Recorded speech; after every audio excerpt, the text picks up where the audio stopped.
Hey guys, welcome back to The Fishing Teacher, and appreciate you guys joining me for today's episode.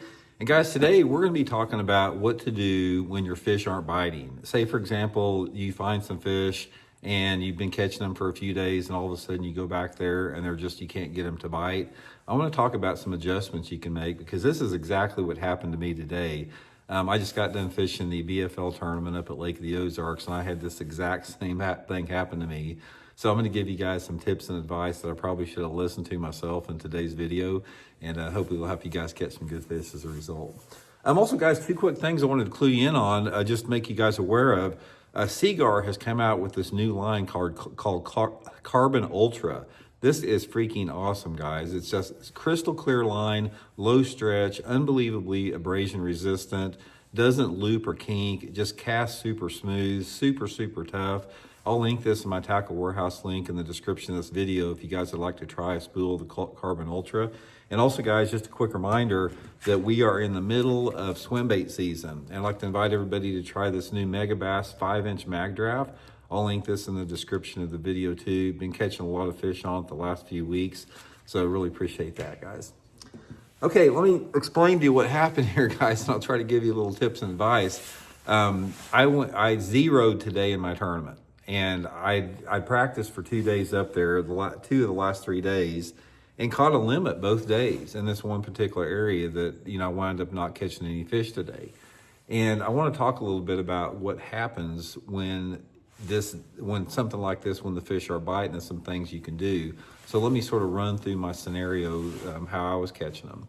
Okay, a couple different ways. In practice, I was catching them on a spinnerbait, a chatterbait, and flipping a jig.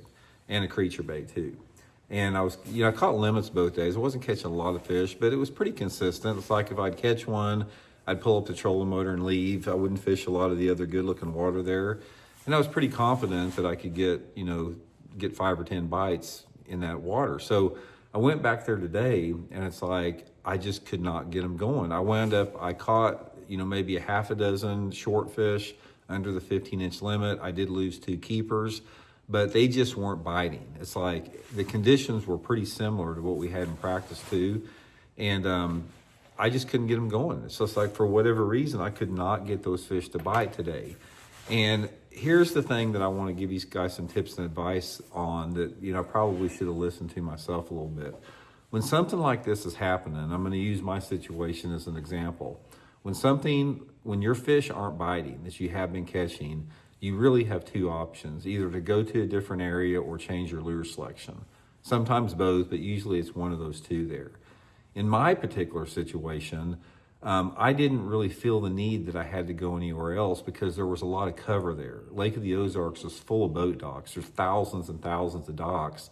So I was in 2 really good creeks that had really good spawning habitat for them, a lot of docks. There was a lot of cover, so there's really no reason for those fish to leave. So I made the decision, even though I wasn't getting bit, to stay in those areas. But the problem that I encountered, that I didn't take my own advice that I'm going to give you guys, is I did not change my lure selection.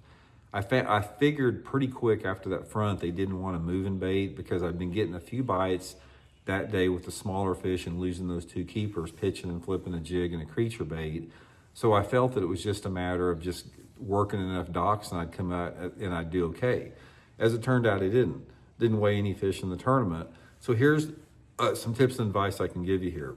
In my situation, we had about 1 foot of water visibility, which is conducive to darker colors. And I was using a black and blue and a black and chartreuse on my jig and my creature bait colors. In retrospect, one of the things that I'll give you guys some tips and advice on that I didn't take for myself is you have got to experiment with the color change if you feel that the fish are there and they are not biting. I did not do that today. I stayed with those darker colors because I felt with the water being really dirty that my odds were better for that. And I got thinking after I got off the water, I remembered some situations in the past when fishing was tough and I was fishing a dirty water situation. I actually went to like a green pumpkin and dipped the tail chartreuse in it. It was dirty water, it was bright sun, and for whatever reason, I've had several situations where they wanted that green pumpkin bait. And I didn't make the change. It's like everything should have came together. It's like I knew I was in the right area. There was no reason for me to leave this area. The conditions were the same pretty much. The water temperature was the same. The water visibility was the same. Water level is the same. And I was talking to my co-angler with that, I just felt that I needed to change up baits. But when you got confidence in something, I had a lot of confidence in the black and blue and black and chartreuse. You can't do everything. It's like I kept thinking in my mind, it's like, man, I need to change my bait color. And then I just kept telling myself, no, Randy, you don't need to change your bait color. Just keep fishing. It's a matter of just putting that bait around enough docks and you're eventually going to get your 5 fish. If you just cover water, don't worry about your bait color. I think it was the bait color in retrospect. And this is one of the pieces of tips and advice I'm going to give you as far as if you get into a situation where you've been catching some fish in an area that has a lot of potential. Let's say where you're fishing around a big grass bed, or you got lily pad field, or like me, you had a bunch of boat docks, or you got some good cover, like long stretch of riprap or something where you have been catching fish. If you have a good area where you're confident the fish live there, that's when you have to make a lure selection change in order to get out of that situation of not catching them. Now, there's normally 3 different things that you're going to have to do with this. You have to determine if the fish are in a chasing mood or a not chasing mood. So if you've been catching them on a crankbait or spinnerbait and they're not biting it, after you make a color change selection for a little bit, you may have to make a lure category selection. You may have to put that spinnerbait down and go to a jig or a worm or a creature bait. And then you may have to go to a different color of worm or jig or creature bait till you figure it out. But here's the tough part about it. It sounds easy and it sounds good on paper, but the tough part is that you only got so much time. And you can't spend all your time making 5 or 6 casts and then changing your baits because you don't know if it's the bait or if it's the area you're in. It's a paradox. It's a very tough situation to figure out. So this is going to happen, guys. One of the things about it is going to happen to you where you're going to have struggle and you're going to have tough days like this. But a lot of times, 1 of 2 things are going to happen. You're either not going to catch them like I did today, or you're going to make a change and some type of an adjustment and it's going to start clicking again. So my advice to you guys is consider these 3 variables. Consider your area. If your area does not have potential, then maybe you need to change areas. If your area does have potential and all the conditions are very similar to how you've been catching them like the day before, that is when you really have to tweak your bait selection and you really have to experiment, and you can't be afraid to do it. I probably got a little bit lazy today.